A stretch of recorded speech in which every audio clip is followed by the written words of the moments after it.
राधा और श्री कृष्ण का प्रेम इस दुनिया में प्रेम की एक ऐसी मिसाल है जो हर तरीके के भौतिक सुखों से परे है। माना जाता है कि श्री कृष्ण और राधा जी के एक दूसरे के करीब ना होने पर भी उनकी आत्मा हमेशा जुड़ी रही। संपूर्ण ब्रह्मांड के मालिक श्री कृष्ण को पूरे ब्रह्मांड में केवल दो चीजों से सबसे ज्यादा प्रेम था, जिनमें एक उनकी बांसुरी थी और दूसरी थी श्री राधा रानी। कई धार्मिक ग्रंथों में श्री कृष्ण और राधा की प्रेम कथा काफी दुखों से भरी हुई है, जहां एक दूसरे पर अपार प्रेम करने के बावजूद वे दोनों कभी भी एक दूसरे के साथ नहीं रह पाए। राधा और कृष्ण की प्रेम की कई कहानियां आपने सुनी होंगी और देखी होंगी, लेकिन क्या आप ये जानते हैं कि कैसे राधा और श्री कृष्ण अलग हुए और कैसे हुई थी राधा जी की मृत्यु, और हर पल अपने साथ रखने वाली बांसुरी को श्री कृष्ण ने क्यों तोड़कर फेंक दी। राधा और श्री कृष्ण का प्रेम ऐसा था जिसकी आज भी मिसाल दी जाती है, लेकिन सबसे दिलचस्प बात यह है कि इतने प्रेम के बाद भी श्री कृष्ण और राधा का मिलन नहीं हुआ और ना ही उनकी शादी हुई। तो जब शादी नहीं हुई तो कहाँ बीता राधा का पूरा जीवन? क्यों श्री कृष्ण ने छोड़ दिया राधा का साथ? और क्या कृष्ण या राधा को नहीं आई एक दूसरे की याद? शायद आप ये सब नहीं जानते होंगे, इसीलिए आज हम इस रहस्य की गाथा को आपके साथ साझा कर रहे हैं। नमस्कार दोस्तों, स्वागत है आपका हमारे चैनल दैविक गुरु पर।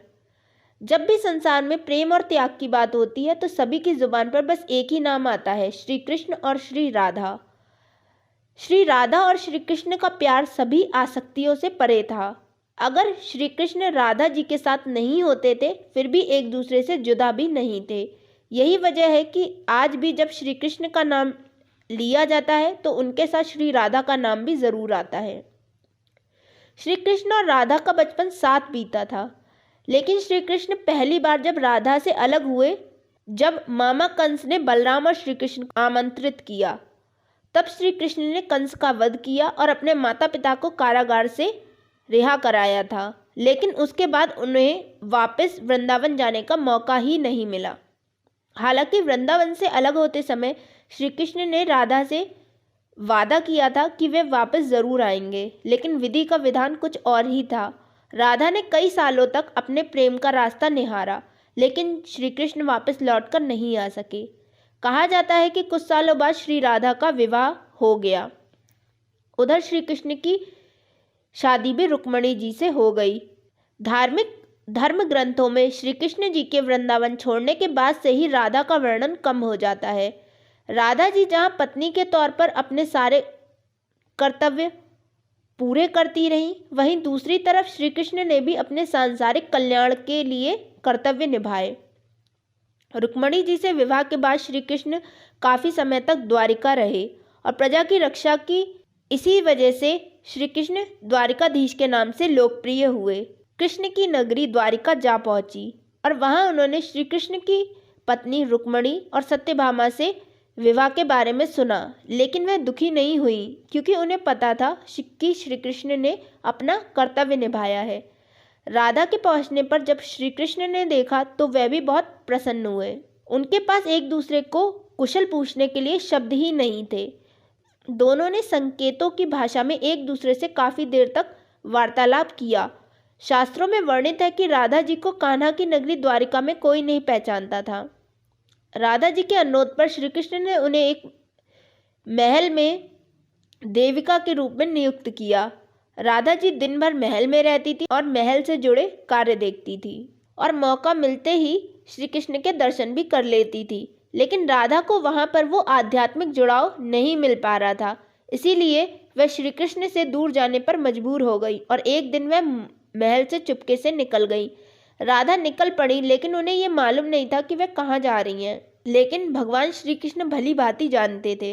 धीरे धीरे समय बीतता गया और राधा जी अपने अंतिम समय में अकेली जीवन गुजार रही थी। उसी वक्त उन्हें श्री कृष्ण की आवश्यकता पड़ी। राधा किसी भी तरह श्री कृष्ण भगवान को देखना चाहती थी। भगवान श्री कृष्ण को जैसे ही यह ज्ञात हुआ वे उनके सामने आ गए। श्री कृष्ण को अपने सामने देखकर राधा प्रसन्न हो गई, लेकिन वो राधा का आखिरी समय था क्योंकि अब उन्हें अपने प्राण त्याग कर दुनिया को अलविदा कहना था। राधा जी के अंतिम समय में श्री कृष्ण अच्छी तरह जानते थे कि उनका मन उदास है, फिर भी उन्होंने राधा जी से कहा कि वह उनसे कुछ मांगे, लेकिन राधा जी ने मना कर दिया। श्री कृष्ण के दोबारा अनुरोध करने पर राधा जी ने कहा कि वे आखिरी बार उन्हें बांसुरी बजाते देखना चाहती हैं। श्री कृष्ण ने बेहद ही सुरीली धुन में बांसुरी बजानी शुरू कर दी। बांसुरी की धुन सुनते सुनते ही राधा जी ने अपना शरीर त्याग दिया। श्री कृष्ण अपनी बांसुरी तब तक बजाते रहे जब तक कि राधा जी उनमें आध्यात्मिक रूप में पूरी तरीके से विलीन नहीं हो गई। लेकिन भगवान होते हुए भी श्री राधा के प्राण त्यागते ही श्री कृष्ण भगवान बेहद दुखी हो गए। तो इसी तरह वृंदावन के पुराने यादों में और श्री कृष्ण की बांसुरी सुनते सुनते श्री राधा जी ने अपनी अंतिम सांसें ली। राधा जी की सांसें थम जाने के बाद श्री कृष्ण की बांसुरी की आवाज़ भी थम गई और श्री कृष्ण को श्री राधा जी की मृत्यु से इतना दुख पहुंचा कि उन्होंने उस समय अपनी सबसे प्रिय बांसुरी को ही 2 टुकड़ों में तोड़ दिया।